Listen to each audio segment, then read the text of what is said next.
আজি দিনটো আমাৰ যিটো ৰাজহুৱা সেৱা বুলি কওঁ সেই দিশৰ পৰা আজিৰ দিনটো এটা অন্যতম স্মৰণীয় দিন।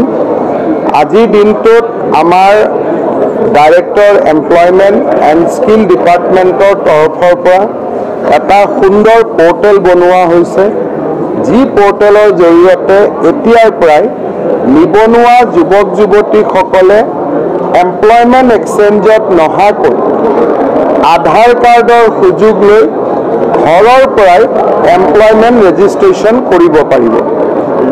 যিসকলৰ আধাৰ কাৰ্ড নাই তেওঁলোকে 31 মাৰ্চলৈকে মেনুৱেলি ৰেজিষ্ট্ৰেশ্যন কৰিব আৰু 31 মাৰ্চত যিহেতু অসমত 100% আমি আধাৰ কাৰ্ড কৰি দিম, তাৰ পিছত কোনো আৰু এমপ্লয়মেণ্ট এক্সচেঞ্জত মেনুৱেলি ৰেজিষ্ট্ৰেশ্যনৰ কাৰণে আহিব নালাগে। সকলো ধৰণৰ ৰেজিষ্ট্ৰেশ্যন পোৰ্টেলৰ জৰিয়তে ঘৰত বহি কৰিব পাৰিব। আজিৰ পৰা এই সেৱা উপলব্ধ হ'ল। এমপ্লয়মেণ্ট এক্সচেঞ্জৰ ৰেজিষ্ট্ৰেশ্যন 3 বছৰৰ কাৰণে হ'ব পোৰ্টেলত। 3 বছৰৰ পিছত তেওঁ যদি নিজৰ নম্বৰটো ৰাখিব খোজে তাক তেওঁ ৰিনিউ কৰিব লাগিব আৰু ঘৰৰ পৰা কোনো ফিজ নিদিয়াকৈ সম্পূৰ্ণ বিনামূলীয়াকৈ এই আঁচনিৰ সুবিধা ল'ব পাৰিব।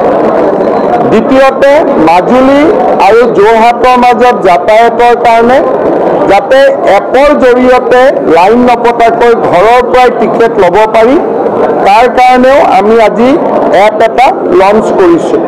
মাজুলী ৰাইজে এইটো ব্যৱহাৰ কৰিব পাৰিব। ঘৰৰ পৰাই ডিজিটেল পেমেণ্টৰ জৰিয়তে টিকট কাটি তেওঁলোকে জাহাজত অহা যোৱা কৰিব পাৰিব।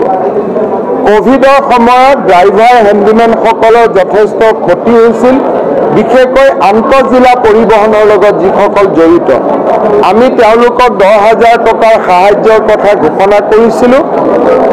আজি আমি আৰু এটা পোৰ্টেল মুকলি কৰিছোঁ, যাৰ দ্বাৰা বাছ মালিকসকলে তেওঁলোকৰ কৰ্মচাৰীৰ নাম ঠিকনা একাউণ্ট নম্বৰ দি আবেদন কৰিব আৰু আমি ডিচেম্বৰৰ 31 তাৰিখৰ আগতে এই পুঁজি তেওঁলোকৰ ওচৰলৈকে আমি পঠিয়াই দিম। এই তিনিওটা ভাল কাম, বিশেষকৈ এমপ্লয়মেণ্ট এক্সচেঞ্জত নহাকৈ নিবনুৱা যুৱক যুৱতীসকলে নিজৰ নাম পঞ্জীয়ন কৰিব পাৰিব। অহা যোৱাৰ খৰচ কমিব, টকা পইচাৰ খৰচ কমিব। মই ভাবোঁ এটা সুন্দৰ উপহাৰ ৰাইজক আমি দিব পাৰিছোঁ। মন্ত্ৰী চন্দ্ৰমোহন পাটোৱাৰী আৰু বিভাগৰ বিষয়াসকলক এই সুন্দৰ কামৰ বাবে মই ধন্যবাদ জনাইছোঁ।